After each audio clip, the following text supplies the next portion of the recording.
Hi, and welcome to another episode of Family Office Stories. I'm joined today by Andrew McCullum. He's a senior partner with Rawlinson & Hunter here in Switzerland, and he's also chair of STEP Switzerland and Liechtenstein, as well as being the chair of STEP's Professional Standards Committee. So for our topic today, I think he's going to be great. Welcome, Andrew. Thank you. Welcome.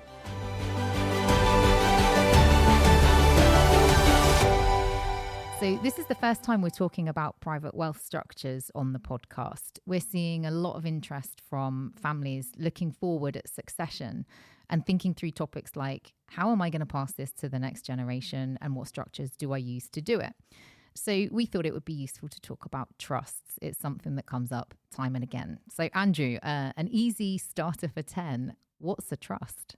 Right, so a trust is a legal relationship with the legal title of assets is transferred from the settlor to the trustee, who must run the trust for the benefit of beneficiaries. Yeah. So why is it done? Nowadays it's done for succession planning and asset protection principally.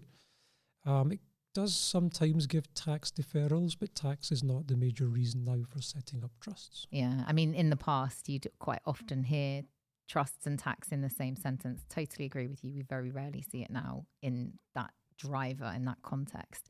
So what's Switzerland's relationship with trusts? They tend to be common law, and Switzerland and much of Europe is civil law. So what's the relationship with Switzerland? Agreed. So Switzerland's a civil law country. As we know, Switzerland tried to introduce a substantive trust law 3-4 years ago, which did not pass. Therefore, we're back to the situation as it was before, which is every trust with a Swiss trustee uses a foreign law for the trust, which could be Jersey, could be Guernsey, BVI, Cayman, whatever it might be. And that's under the Hague Convention on the law applicable to trusts. So what it says is any Swiss trustee can run a trust and do run trusts of a foreign law.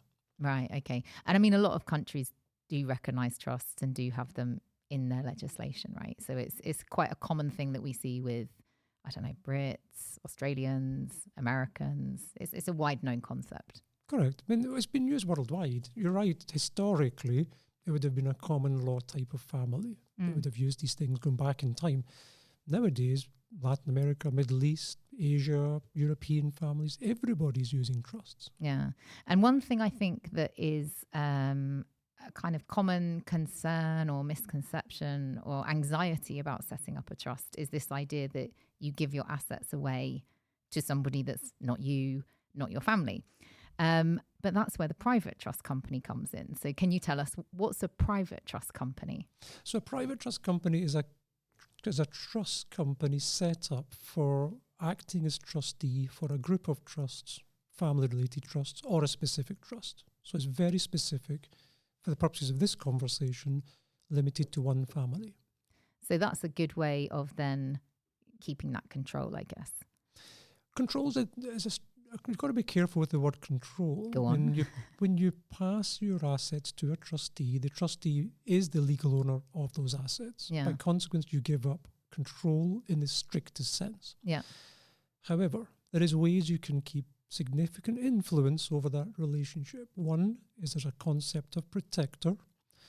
So a protector oversees the trustees and has in certain trustees consent powers. Yeah. Whereby the trustee might want to do something, but they need to get the prior or simultaneous written consent of the protector. So families, if they've got a protector, they can, at least through influence, try to veto a trustee decision.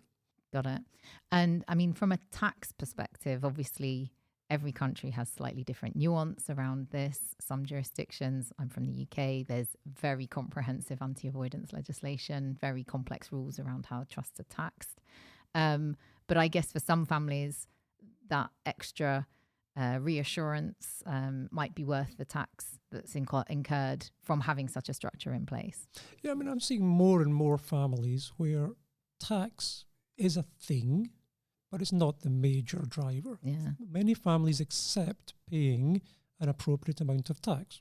10 years ago, less families wished to do that. But now, people are looking at trusts for the asset protection and succession planning advantages it gives. Yeah. And so why then do you see private trust companies being set up more and more? Is it that control point? And also as a second question, why in Switzerland? Well, why in Switzerland? Number one, Switzerland is a very stable country politically and economically. Mm-hmm. Switzerland's got a wide range of ancillary peripheral service providers, your lawyers, your accountants, and so on. It's a jurisdiction that's been running trusts for quite a long time. So there's a lot of knowledge already built up. So a lot of families are saying, well, look, the jurisdiction is good. Equally, we've got bank accounts in Switzerland. So when we fly across from wherever they live, they go and meet their lawyers in the morning, and then they go and meet the trustees in the afternoon. And therefore, logistically, it's very easy to do everything in one day. Yeah.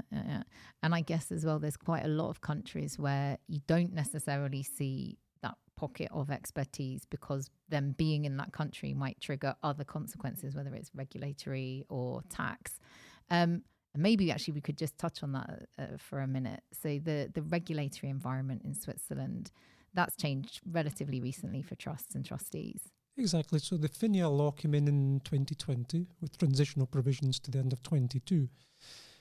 What it means is any professional trustee must be licensed by FINMA, which is the regulator in Switzerland. However, if you are running a private trust company which has got family ties exemption, so it's specific to a particular family, etc., then that private trust company does not need to be supervised by FINMA.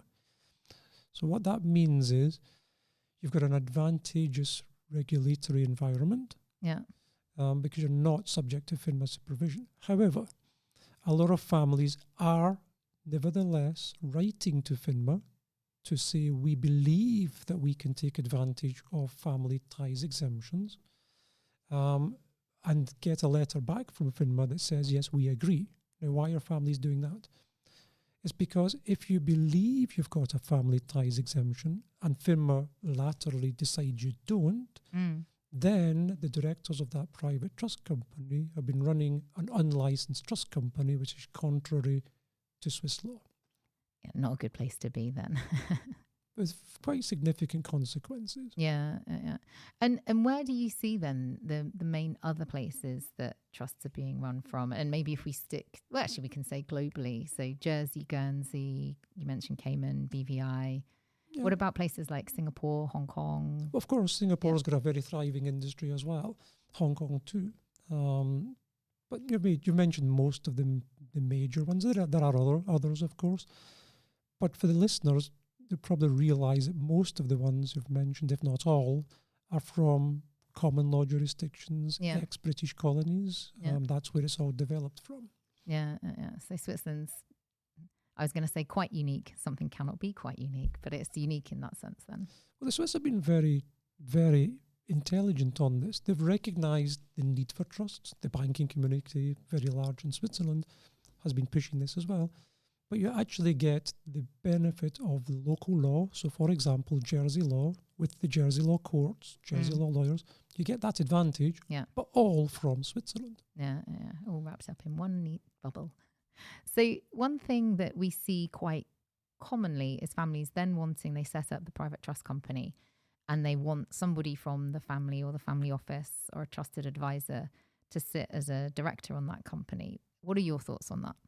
So there's two ways I've seen this in my experience. One is the family that says we don't want family members, family office members, whatever, on the board of the private trust company. And there's other families that say, no, actually we do want the family and or the executives of the family office on the board of the private trust company alongside a professional trustee. So both exist. Yeah. And do you see positives or negatives, or does it really depend? Well, it's easier to run if there's only professional trustees on that board. It just sort of runs in isolation to the side. Where you've got family members, advisors, or family office executives on the board, that has consequences. One is directors. There's register of directors. Yeah. Public documents in many jurisdictions. And And also, we notice in families that they have to find trusted advisors to sit on those boards. But if it's a large trust and underlying structure, it's the same people on different board positions. Yeah. So there's a difficulty in finding enough people to sit on the proper boards. Yeah, and I guess as well, you have that kind of key person risk as well. If something happens to that trusted advisor and they're on 20 of your companies already, that's a big shock to the system. Or if the data gets leaked about that particular person, you can then track lots of their family's activities through that one person as well. That's quite correct. Many families have said to us, we want confidentiality to the maximum possible extent.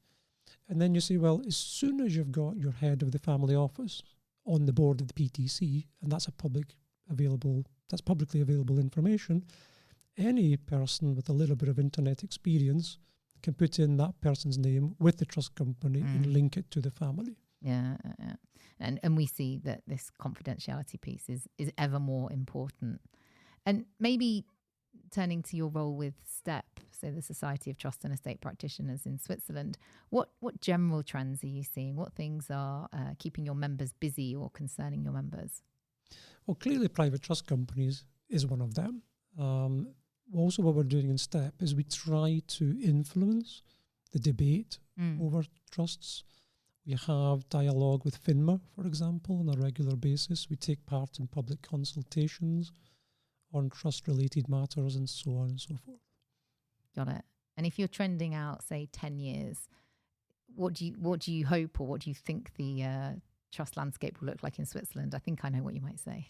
I think what you'll see is another flight to professionalism. So I think you'll probably find some of the smaller trust companies will continue to merge, consolidate what on. Equally, the size of trusts, I suspect, will continue to increase worldwide as the compliance burden increases. Yeah. And so I think we're nearly at the end of our time. One last question. Can you share, without breaching confidentiality, what's the strangest thing you've had to do in your role as a trustee? Strangest thing is probably setting a trust up for a dog. For a dog? Yeah, it's not as uncommon as you think. People say, look, this is my companion. It's been around for the last 5 or 10 years. If I'm not around, I want the dog to be looked after. Very good. So Fido gets the millions. And what happens when Fido dies? Well, does it go to the Red Cross or similar? No, let's not go down that road in this podcast. So we need to find some dogs. We need to find some dogs, and the Red Cross will be very happy to receive, to be a default beneficiary on these trusts. Yeah, no doubt. Well, Andrew, thank you very much for shedding some light on the world of trust. It was a pleasure to have you. Thank you. And thank you all for listening, and see you again soon. Bye.